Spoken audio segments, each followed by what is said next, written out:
Hey, it's Coach AB. And it's Coach Kara. And we are live on Zoom. We decided to record a special episode because a while back we posted on our Instagram, we posted in our private Facebook group, and we have gotten a really a few, I would say, responses via email of questions that parents have been asking us and parents have submitted to us. And the really cool thing about this episode is we're just going to jump right into it. No intro needed. You know who we are. We're mental skills coaches, and we want to empower you with real responses and real resources. And so, a lot of these questions, you might find yourself saying, Yep, I have the same situation, or Yep, I have the same exact question. So, some of these will remain anonymous, but some of them are our Fearless Warrior members that have some really great questions. So, without further ado, let's get cracking. What do we got? Yeah, I mean, we got a ton of questions here, and I'm sure your answers are going to be super helpful for any parents that are listening. But this first one is from James. I think this is a really great question. His question is, how do I balance coaching and parenting? He says, I need some tips on keeping those roles separate for my daughter and me, especially during and after the activities. It's tough keeping them from mixing. Thanks. So I think James has an issue that a lot of our parents also dabble in coaching or are coaches or have been coaches. And so how do they keep those roles separate with their daughters? Yeah, I love that we're doing this together because I know that you would have just as many great answers because you coach your kids too. I'm not at that point in I my do, parenting yeah. journey where I've had to do that, but I can speak. I'll speak first from a few of the tips that we have given parents before is the hat method. And so this actually comes from a coach, Duke Baxter. Shout out to Coach Duke. And so he talks about have a physical cue. So if you're on the field and your hat is on, obviously, James, you're a guy. But if you wear a visor or, maybe as a mom, you wear sunglasses, maybe you don't necessarily wear a hat, have some sort of physical cue that your daughter knows, hey, when my hat's on or when my sunglasses are on or when I'm holding my clipboard, I'm coach, right? Or it could be a time constraint of, hey, the hour before the game, during the game, and the 15 minutes after the game, I'm coach. I'm no longer mom to you, I'm no longer dad to you. I am coach and I play that role. And then as soon as the game is over, or we could say leading up to the game, there's a moment where you're not coaching and you are just mom or just dad. And then giving them that conversation of, in these times, I am just your dad, and setting those up from the beginning. And so this is great because you're saying it's tough keeping them from mixing. And what I'll tell you is if you have this tackle box mentality where we have to keep them separate, I think it's going to give you clear lines of communication. And it's okay to remind your daughter, hey, right now, I'm coach. I have to pull you because that's in the best interest of the team.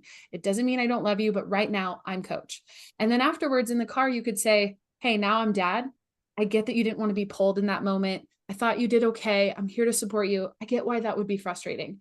And prefacing that conversation and saying, okay, right now I'm coach, or right now I'm dad. And you can't over communicate that. That's what I would say. Yeah, I think you hit it on the head. I think you have to be both. And you can't say, well, because I'm both, I'm going to be them both all the time. Like there really does need to be that separation. And they need to know that you love them like a coach loves a player, but they also especially need to know that you love them like a parent loves a child. And I think that you really have to be really clear when you're acting as one or the other and keep those separate, just to make sure that they know that the way you play on the field, the way a coach might, feel about them on the field has nothing to do with the love that you feel for them at home as a parent. And I think that is super, super important. I also feel like for me, and like you said, I coach my own kids in a bunch of different sports that they play. None of them are at a super high competitive level yet, but I still run into this where like it's so easy to get in that coaching mode and you just left the field and you're amped up and win or loss, you have a ton of thoughts about, okay, what do we need to work on as a team? What do you need to work on as an individual player? And you so badly, because you love them, want to give that advice. And right when it's in the forefront of your mind, you'll say, hey, I noticed this and this and this. We got to work on this and this and this. Let's do this and this. And like they're still trying to decompress and still trying to process what happened in the game. And it can be so easy to jump into that. And so actually really good advice that I've tried to implement that I saw, I don't remember where I saw, maybe it was you, from someone said, in the car ride home, in the car, the only thing you should say to them was, I love watching you play, or I really enjoy getting to watch you play. And then that helps. And for me, at least, it helps to separate, like you said, I'm mom. And at the core, I love watching you play. And that's always going to be true, regardless of what happened.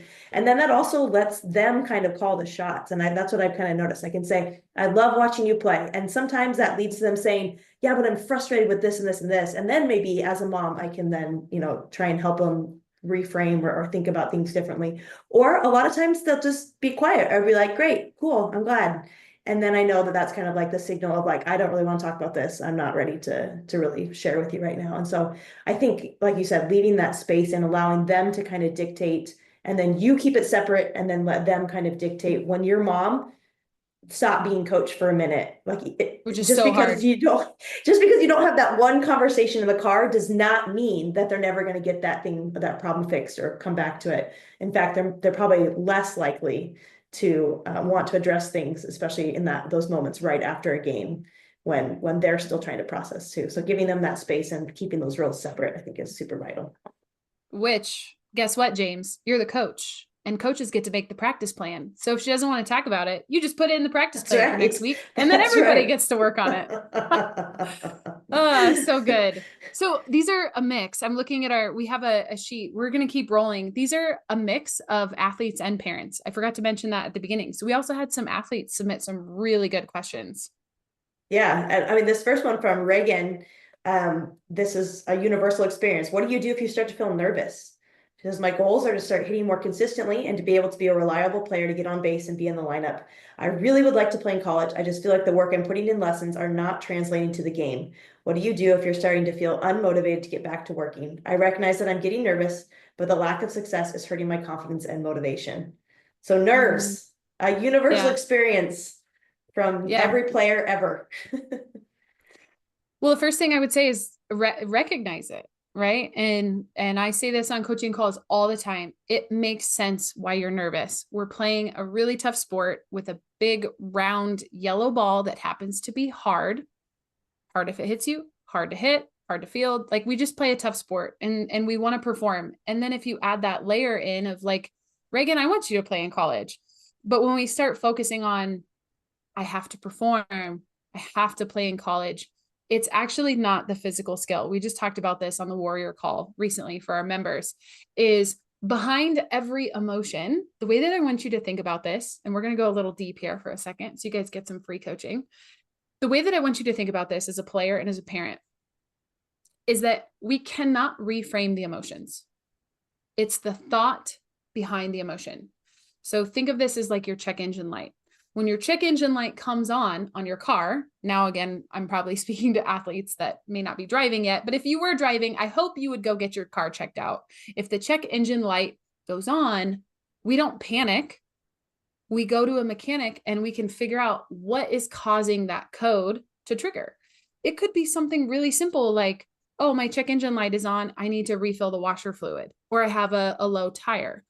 It could be really catastrophic, like I need a whole new engine or I need a whole new transmission. But the check engine light itself is just getting us to pay attention. Then we go deeper. And for us in our brains, that is our thoughts. So we must pop the hood. We have to pop the hood, look inside that engine. That's your brain. That's your thought. That's your mindset. And so, Reagan, my question for you is, if you could journal, this would be a great activity. What are all the thoughts that you're attaching to that nervousness? What are all those thoughts that you're attaching to needing to play in college? What are all those thoughts that are attached to being unmotivated or not seeing that success on game day? And without being on a coaching call with you, this really is the first step, because I can't help you until we look under the hood. And I would have plenty of resources to walk you through. Maybe you need a specific mental skill. Maybe you need a coach to walk you through that thoughts, feelings, action model. And without knowing what your answer to that is, I get to leave this question back to you of, go back and journal. What are those thoughts that you're experiencing that are leading to those emotions, which then lead to those behaviors? And so it makes sense why, if you're having those thoughts and feeling those feelings, it makes sense why it's not showing up on game day. So hear me loud and clear. This is not complete. You have more work to do, but step one really is awareness. Yeah.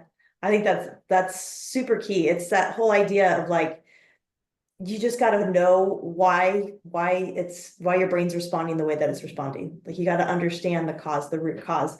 And I think I would also advise Reagan to remember that no matter how great any single at bat is, it's not going to get you to college on its own. And no, and on the flip side, we can take comfort in knowing that no matter how bad any single at bat is, it's not going to stop you from going to college, right? So just to kind of keep that perspective of this idea, be where your feet are. You're not at college yet. You're not there yet. And so you need to be where you are right here, right now. And it's millions of tiny, tiny actions that are going to get you to where you want to go, as opposed to one at bat or one bad play or even one tournament or even one season. Like there's so much that has to build on each other. And you start by the things you can control in this moment right now. In this moment right now, I can control this at bat and how I react and what I learn from the outcome, whether that was good or bad. What do I learn from it? And make sure you're constantly just focused on learning here and now with where I'm at, and focus. It's as opposed to like seeing that, you know, top of the mountain that you want to get to someday, and it looks daunting, but you get there one step at a time, just each step. That's some great. I echo all of that. That was amazing, which teed up perfectly. We put these together. There's another submission from another athlete who wanted to remain anonymous. Which I'll put this back on you, Carol. I'll read you the question. She said, I had this great opportunity this past weekend to go to Dallas and play with the second best team in the country, where at one point 171 college coaches were watching. I'm assuming this was like a showcase. I underperformed because I think I was nervous. I'm not sure how to fix this for the next nerve-wracking thing. I also need help knowing what to do with my mind after games like that, where I'm frustrated and I felt like I wasn't good enough. Yeah, I mean, any athlete who has had opportunities to play at a high level like that understands this feeling of falling short and not being good enough, and even maybe being haunted by certain things that happen. And I think one of the things that I would go back to is the first thing is when you have the opportunity to play in these high pressure situations. I love the saying that pressure is a privilege. So just being there, just being able to lace up your cleats and step in the box at a showcase like that, where you have those opportunities. If you start from a place of gratitude, a place of understanding of, I got here, I'm here. Like you've done something. You don't just show up there because you want to go, right? You've done something to get there. People have seen something in you to get there. And to show up with that gratitude of, I have already accomplished something by stepping onto this field today. And in a lot of ways, that like pulls off a lot of that pressure. It's like, I don't necessarily have to do anything more than what I've always been doing. Just be me. What got me here will get me to where I need to go. And so just remembering that that pressure that you're feeling is a privilege. It's something that not every athlete gets to feel, that what they do matters that much. And so just to keep that in perspective and meet it with gratitude, as opposed to just letting it stifle your play. And then the second thing I would say is, from a coach's perspective, something that is so helpful. If I have never been a college scout, but I think I could be good at it. I think if I was doing it, I would watch most closely what happens when a player has something go wrong. That's, as for me, a coach, I want to see that. I want to see when she strikes out, how does she treat her teammates? When she, kicks a ball in the field, how does she approach the next ball that comes to her? I want to see, because it's such a high failure sport. It's such a sport that you're going to make mistakes every single game. You're going to make mistakes. And I need to know that when she gets to my program, and when you get that bump up, every athlete we've ever talked to about the bump between high school and college talks about how crazy that jump is. No matter what level you're playing at in high school, you get to college, it's a whole new playing field. And I want to know that when she has that bump up and failure is going to hit her and failure will be inevitable, how is she going to react? And I need to know that before I welcome her into my program. And so to realize that coaches aren't looking for perfect players. They do not exist. They don't exist. They're looking for consistency, and they're looking for, how do you recover from that failure when it does happen? And so use that as your fuel, that if you make a mistake, remind yourself, what now? What do I do now? How do I respond to this mistake that I've made? as opposed to just kicking yourself because you did make a mistake. Yeah, and that you hit that right on the head, because I'm thinking for whatever college exposure tournament this is at, if you have 171 coaches at this camp or exposure tournament or whatever it is, like you're already bringing a large crowd of college coaches that know what they're looking for. And so really there's already that social proof that you've been invited to play with this really top level team to showcase your skills. A lot of my one-on-one clients will talk about playing free. Well, how do you play free? You trust everything that you've already put in the bank account. And so you're just showing up on payday with a bag full of money in your account, knowing I've deposited my time, my effort. This is payday, baby. Like I just get to rely on the skills that I have. And what would it look like if I was a college coach looking for a player? I'm going to recruit the player that looks like she's having fun, right? Versus the player that is scared out of her shoes. Now, on the flip side of that, I was going to echo something else that you said, is that if I'm a college coach and I'm at this showcase, I know 100% that these girls are going to be nervous. And so even more so, I'm going to be looking for the kids that are playing free, because this is a nerve-wracking situation. What do you think college is going to be? And so again, back to Coach AB, not a college coach, I'm going to tell you, it's okay to be nervous. And that's going to do a whole heck of a lot more for your nerves than saying, don't be nervous, don't be nervous, don't be nervous. Right. Just trying to shove it down so you don't feel it. Yeah. So good. Yeah. Embrace it and meet it with gratitude. I just being like, isn't this great? I get to step out on the field in this situation. Like, I mean, how awesome is that? That's super great. And then just, just be you, just be you. All right. Next question is, from a mom again. And this is also another anonymous one. She said, my daughter feels like she's not the favorite from her coaches on her travel team. This is causing some negative talk in her head.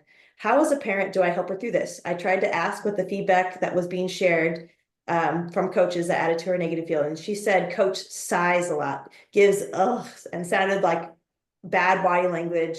And while this player, which is redacted, is pitching in practice, redacted feels that this is worse when the favorite pitcher is also present. Thanks for any insight.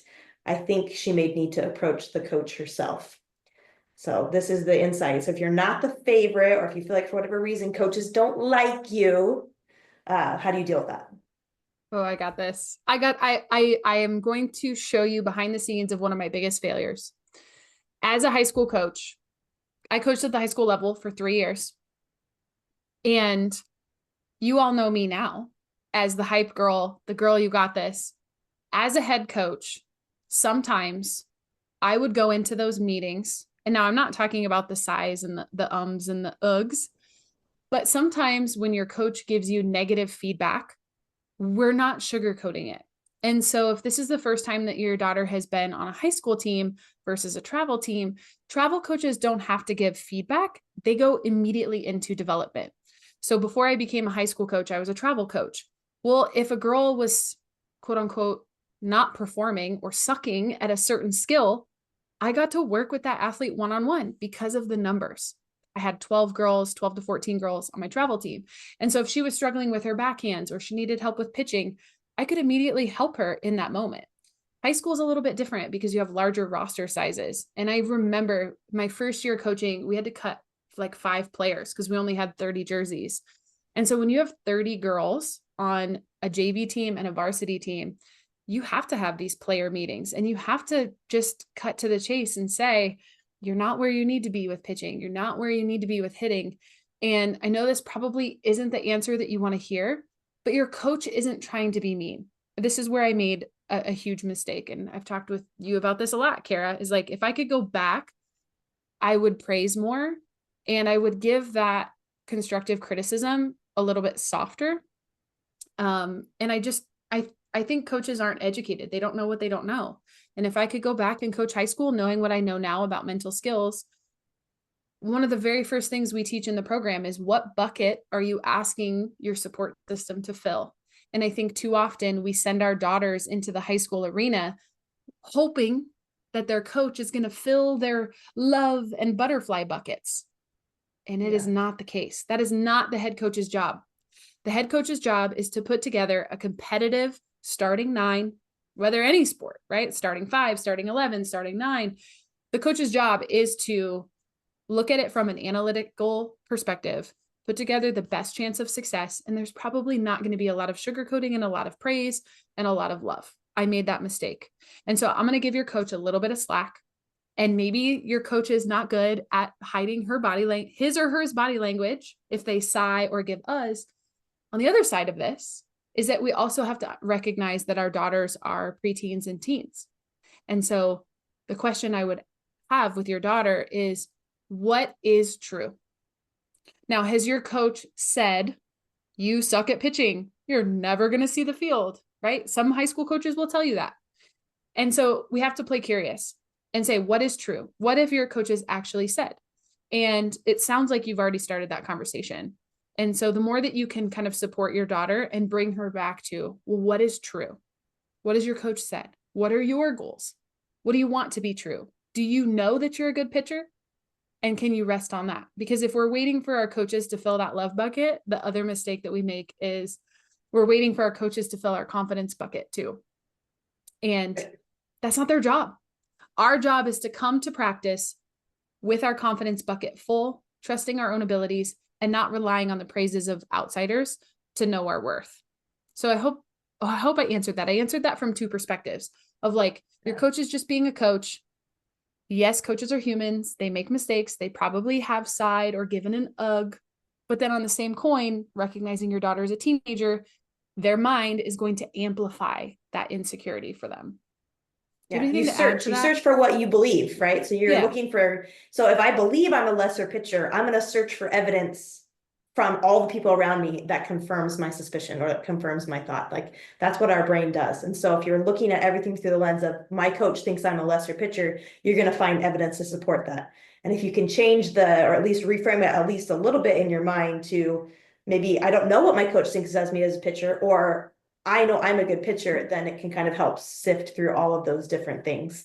But I have a preteen, I have a 12-year-old boy, and it shocks me that he feels grown up in a lot of situations, but then at the same time, he doesn't necessarily always get context. And he doesn't understand necessarily adult methods of thinking. And I think that teenagers can fall into that as well, where they think that every sigh is because my coach hates me, as opposed to thinking that coach might be being hard on themselves. Like, I see the potential in this player and I can't get it out of him and I don't know what I'm doing. I'm messing this up. And so it's not necessarily, it's not always true that, you know, whatever we're the feedback that we're getting is absolutely true, like you said. So I think that's so great to be like, what has actually been said? And then what are the actual outcomes? Like, are you actually just sitting the bench? Are you actually not getting the reps that you need? Or is your coach just not very good at voicing maybe what they really truly think of you, and to just kind of go from that? But it all has to start inside.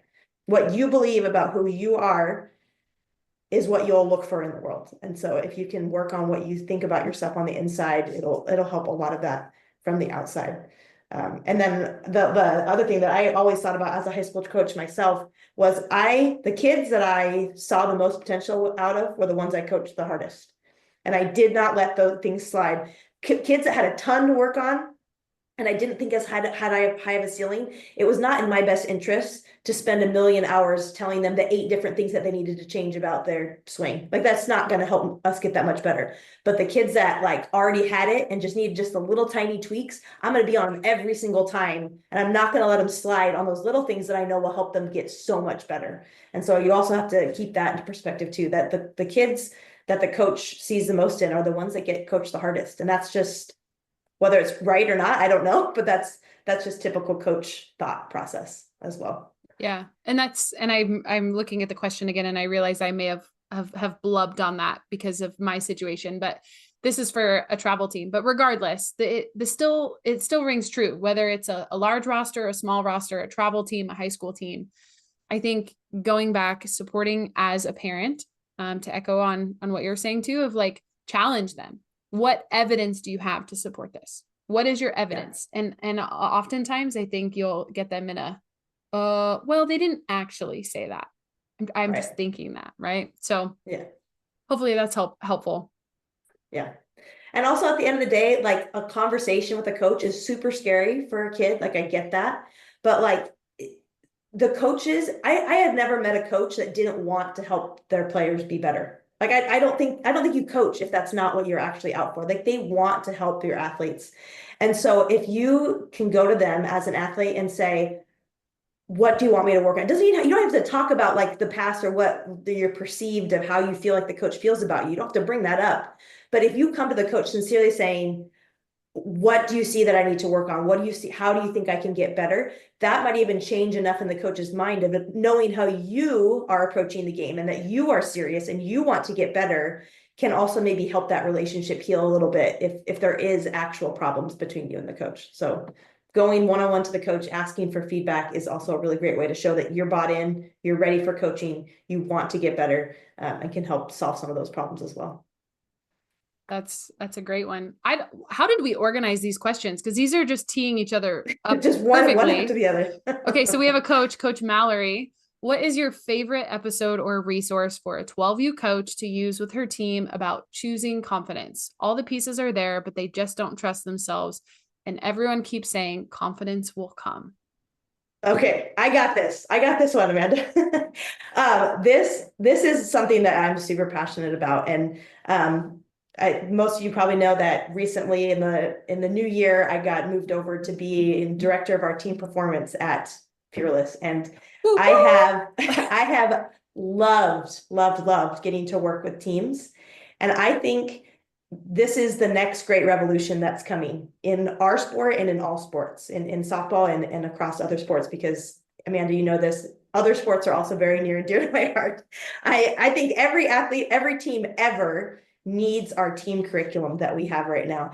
And the reason I say that is because for two reasons. The first is you're learning those mental performance skills that we teach in the individual program. So those are super, super important. The ideas of reframing and self-talk and leadership. And those are super important. Like as an individual on a team, to know those skills is so, so important. But where the real magic happens in the team curriculum that's different from the individual curriculum is that we all know that a great team is great because they are better than the sum of their parts. So what that means is you take a great team and you put them on paper and you line each individual player up on paper, and you say, we calculate they should be this good.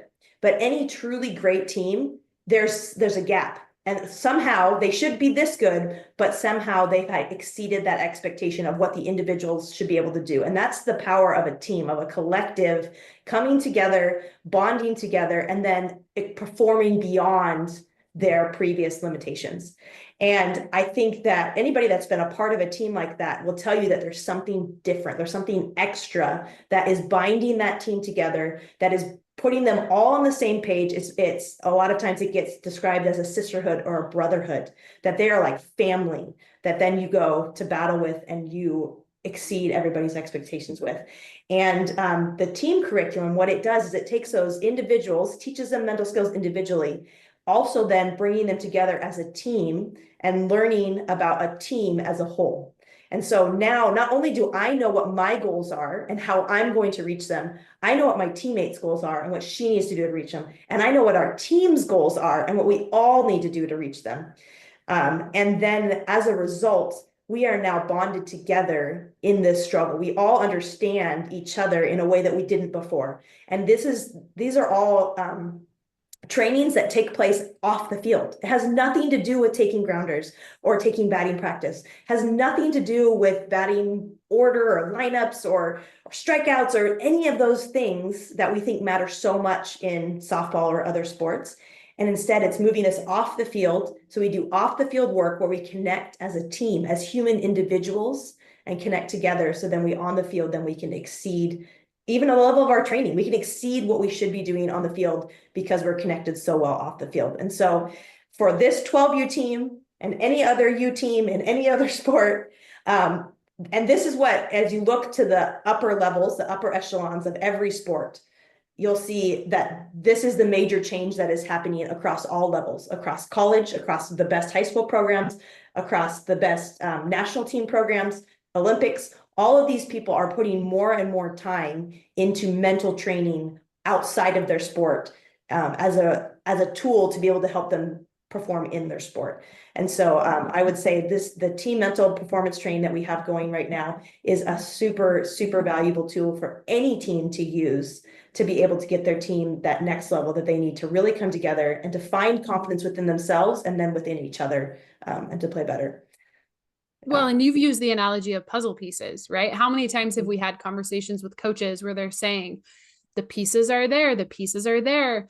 This gives them a common language. It gives them common goals. It gives them the common culture of like, this is how we talk about failure. This is how we talk about confidence, right? Instead of saying confidence will come, they know exactly what they need to do to play with confidence. And that's what you're alluding to is like, we're demystifying it and we're giving coaches a system. Yeah. And it's every single module that they teach. There's a big emphasis on, okay, we've watched this module, we've done this worksheet to try and figure out this part of our mental tool belt that we need. Now, what are we going to do to take it out to the field with us? And so it's built right into the program. And I don't think we mentioned this, but it's plug and play as well. So it's Amanda, who's awesome at teaching these skills, is teaching you these skills. You said what? They, and I'm like, what do you mean they? It's we. Yeah, it's Amanda, it's you. You do such a good job of teaching these skills. And then there is specific language in each lesson of saying, okay, you've done this work outside of the classroom. And the last thing we want to do is have it stay in the classroom. We don't want to leave it behind when we go out to the field. We need to bring it with us onto the field. And so there's specific language in each lesson about how do we take this with us? And then moving forward, now coach and players have a shared language. They have a shared ability, a shared experience to understand each other differently than they did before outside of the context of softball. So that way we can understand each other so much better inside the context of softball. And it's such a valuable tool to be able to use. So that would be the first thing. Any team, anywhere, in any sport should be using our team curriculum. And it goes across sports. It's not just for softball. That's one of the reasons I really love it as well. It's not softball specific, unlike our individual program, which is very softball specific. But this team curriculum would work for any team, any gender, any situation. It would very, very much help that team. And we have more podcasts on that. So we talk about it in a lot of other podcasts, which Kara and Sarah, shout out to you guys. You guys have been doing such a good job of managing the podcast. So if you guys want, we can put some episodes in the show notes as well of like actual coaches that we've interviewed that have done mental training either through our curriculum or through some of these skills.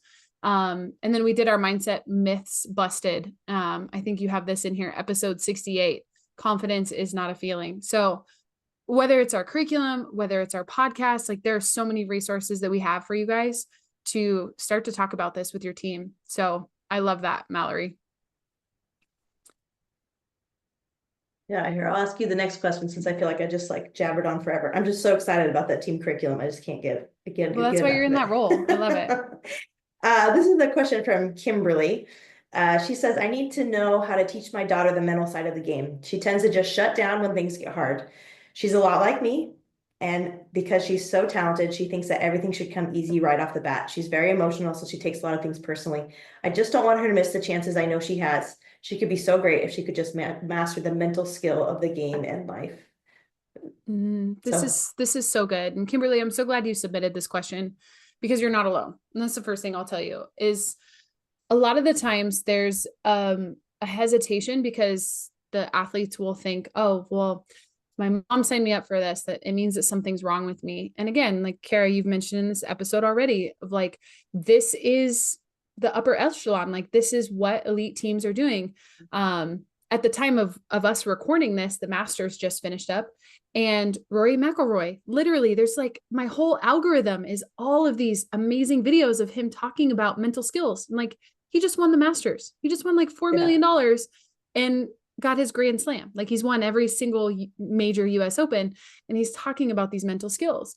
And so is your daughter going to be jazzed about some golfer? She probably has no idea. Probably not.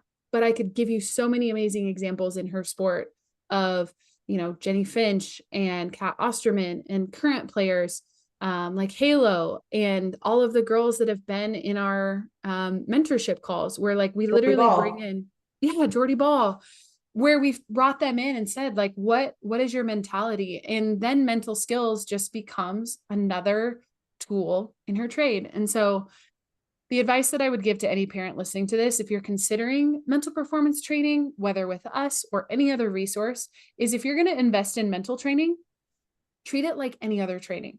So you go to pitching lessons once a week, you go to hitting lessons once a week, you go to team practice, you go to strength and conditioning, put it on the calendar, make it a priority. And it doesn't have to be, 2 to 3 hours. Inside our Fearless Warrior program, we're asking you to put aside 15 to 20 to 30 minutes, depending on which module. We have 12 mental skills that we believe all athletes should be doing. And Kimberly, I know you have access, your daughter has access. I think it's just time that we have this conversation and say, look, we're going to do this and we're going to set aside the time. And if it takes doing it with her, you're going to learn right alongside. We actually recommend that to a lot of parents, because then you have a common language as well as a parent. So you're not alone. This is a great question. Treat it like any other skill. And then it takes the stigma away too, right? Of like, this is just part of our week. Yeah, I love that. I mean, no one thinks, oh, you must think I'm a terrible pitcher if you think I need pitching lessons. They're like pumped. They're like, my mom sees enough in me that she's willing to pay that extra money. And so if we approach it that same way, and I think as parents, we might be able to be like, we might kind of shoot ourselves in the foot. We're like, you know what, your body language has been really bad. So I got you this program that's going to help you fix your body language. Like, why do we come at it from that angle instead of being like, you know what, I think you could be so good. Like, and something every elite player has is these mental skills. I'm going to get you mental skills lessons so that you can do it. And like how we package it is so different. Yeah. It's so different how we package it. And that matters a lot, how we package it. And then the other thing is like, be proactive about it. Make it a preventative care, a preventative measure, as opposed to a reactive measure. So don't wait until their confidence is, don't wait until their nervousness is getting in the way of their performance. Start it early.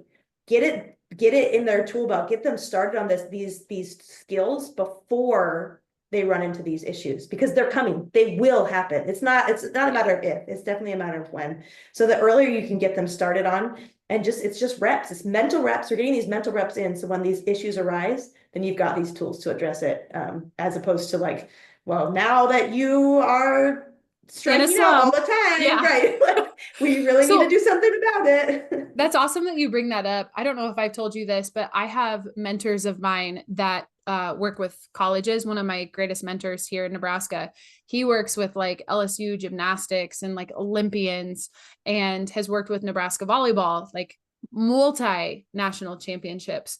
And one of the things that he always talks about is, I refuse to work with a team in the middle of season. You either bring me in at the beginning or you don't bring me in at all. And I've kind of like pushed back on that of like, well, why, any time is great, but he really believes that it is proactive. And if you are reactive, it sends the wrong message. So it does.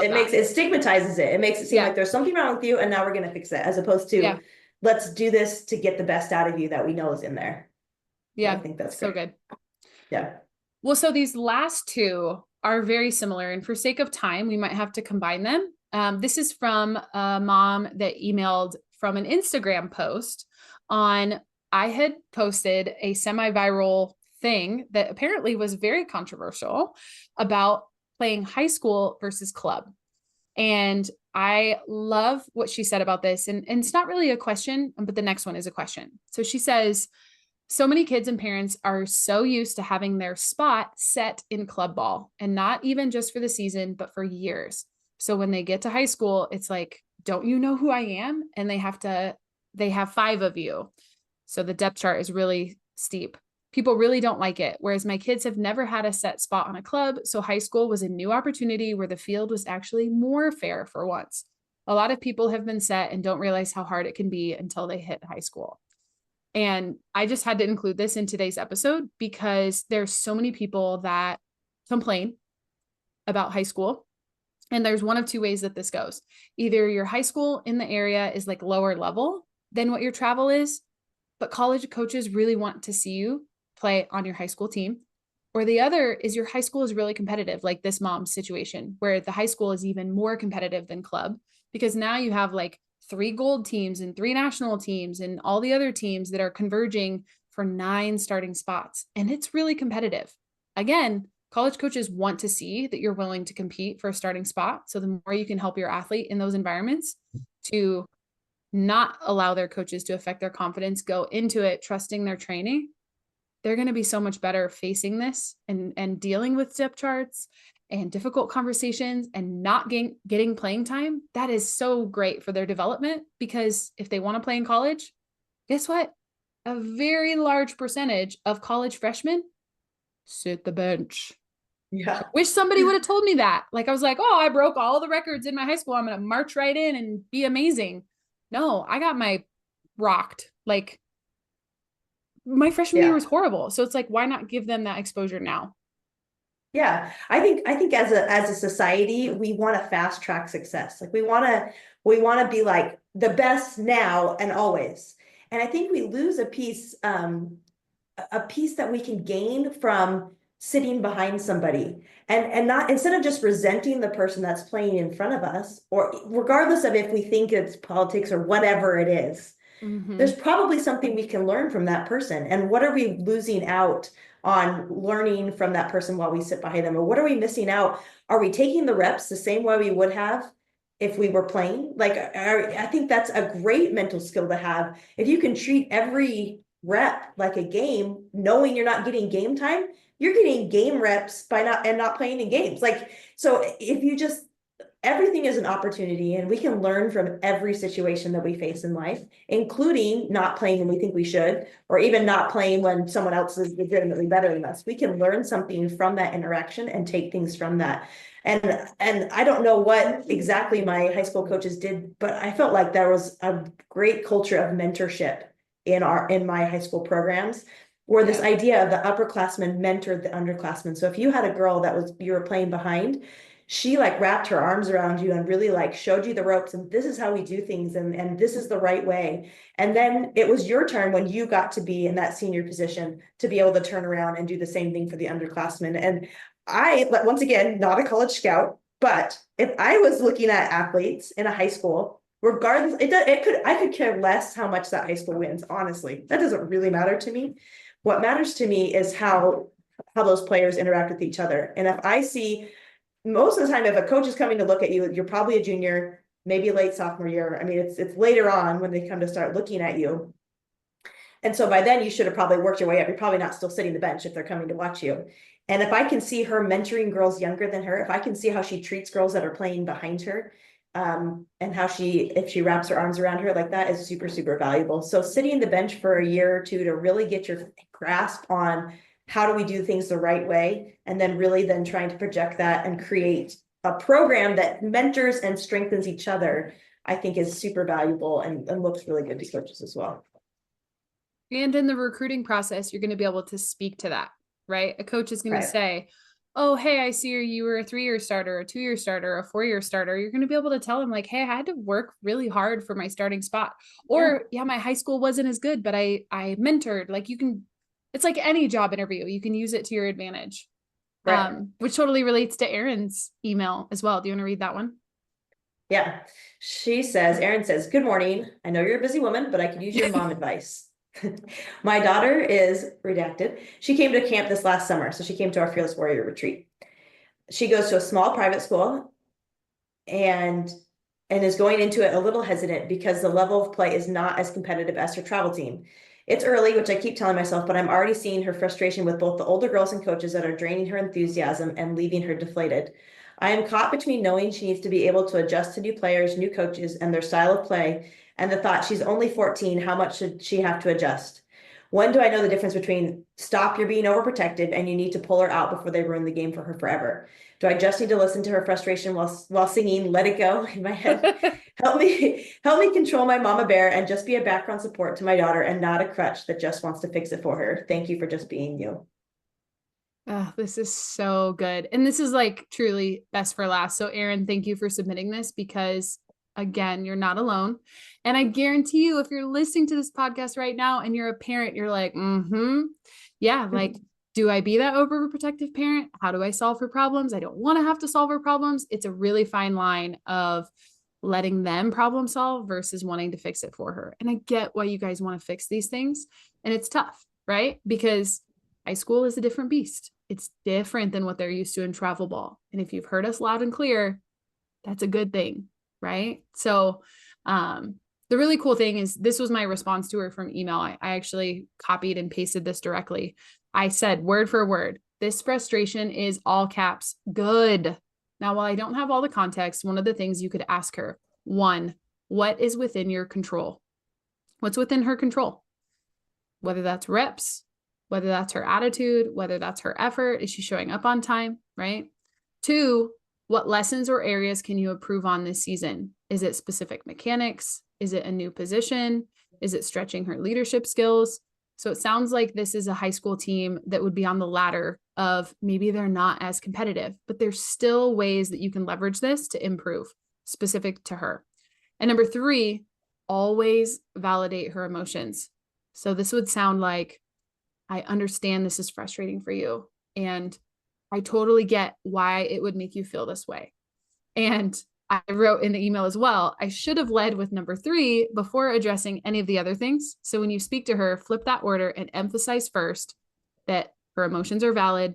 And then you can talk out with one and two together, have that conversation, and really challenge her to see the opportunities. Yeah, that's such valuable advice. And the nice thing is this is advice that will translate into other areas of her life. Like, it's not just softball, but you're going to have frustrating work situations. You might have frustrating family situations. You might have friendship situations. And you can use these exact same skills as a parent. And then you can teach your daughter these exact same skills of like, what can you control? At the end of the day, you cannot control so much of the world, but we also give up a lot of what we can control. We give it away and don't control what we can control. So control the controllable and really just like focus on what you can do. And softball specifically, compared to other sports that I've played, it's really an individual team sport. It's kind of interesting in that way that like technically you're on a team, you're playing together, you win as a team and lose as a team, but you're called on to make individual plays. So if the rest of your teammates are not playing well, you still can hold yourself to a different standard. You can say, regardless, I'm going to chase down every ball that comes at me, or regardless, this is how I'm going to approach my at-bats and my plate appearances, and really holding yourself up to the standard that you want to set. You can do that on any team. You can do that anywhere. You can do that in your backyard when you're taking reps, and you can decide, this is how I want to show up, and this is what I want to do, and this is what I'm working on. And you can get a long way with that in softball, as opposed to volleyball. It's a little harder when you really, as a center, you really rely on somebody passing you the ball well. And as a hitter, you really rely on someone setting you the ball well. But it's an individual team sport where you really can hold yourself to whatever standard you want to set for yourself. And then you can individually improve, even if the team around you is not necessarily maybe the same standard. So no experience is lost in that way. Not to mention that you may have some opportunities that you might not have on a better team. So maybe you're going to bat in a different place in the lineup. Maybe you're going to be able to play a position that you wouldn't normally get to play. Maybe you're going to have a greater leadership role that you wouldn't have normally had. Maybe you're going to be able to mentor more or coach more. And there's all these other opportunities that you may have that might not have been available that you can use to your advantage. So once again, going back to what can I control and what can I get out of it based on what I put in it individually. Yeah. So good. And as a parent, I'll add one more thing. As a parent, affirm those. So if you see her hustling down what she, every ball, like she said she was, whatever goal, whatever she chooses, whatever conversation comes up, whatever she says, I'm going to commit to doing X, Y, Z. Rhonda Revelle always says, if you see it, say it. So now as a parent, you are like a hawk watching for those things. You're like, I can't wait to praise her. As soon as she gets back in the car, I'm going to point out, you said you were going to do this. I'm so proud of you. You're doing it. And the wins and losses won't matter. Right. Remember those and separate the way she's playing from the wins and losses of the team. Like say, instead of saying, oh man, that was a tough loss, saying, hey, I saw that at bat where you had swung at the rice ball twice and then you laid off of it. Like I saw that. And who cares whether she hit the ball or not? Who cares? I mean, it's praising the process versus praising the outcome, which you talk about all the time. That if you as a parent can get real intentional about praising that process, then maybe she's less frustrated because they lost and she realizes the loss doesn't, in the grand scheme of things, doesn't matter, but I got better today and that's what matters. So praising that process can also help her as a parent. Amazing. And I'll leave it with this. The final comment that has been laced throughout this whole episode is that this is so much bigger than softball. I will say that till I'm blue in the face. You're here, you're listening to this podcast, you're investing in resources because it's not just about softball. Yeah. If it was, it wouldn't matter. Amazing. Well, thanks, Kara, for doing this episode with me. It's so much easier to have this conversation with you. I love talking about these things with you, and it's making an impact. We really believe that it's making an impact. So if this episode made an impact on you, we love the podcast. If you love the podcast, leave us a review, shoot us a message. Like all of these emails and messages are in response to other podcasts and other things. So if this resonated with you, or I just thought of this, if you have a question, you're like, I want my question answered, send us a DM on Instagram or Facebook, and maybe we'll do another one of these. If we get 5 or 6 questions together, we'll do another episode like this. Yeah, I'm in. Let's do You it. down? Let's do it. Yeah. All right. Yeah. Until then, we'll see you guys next time.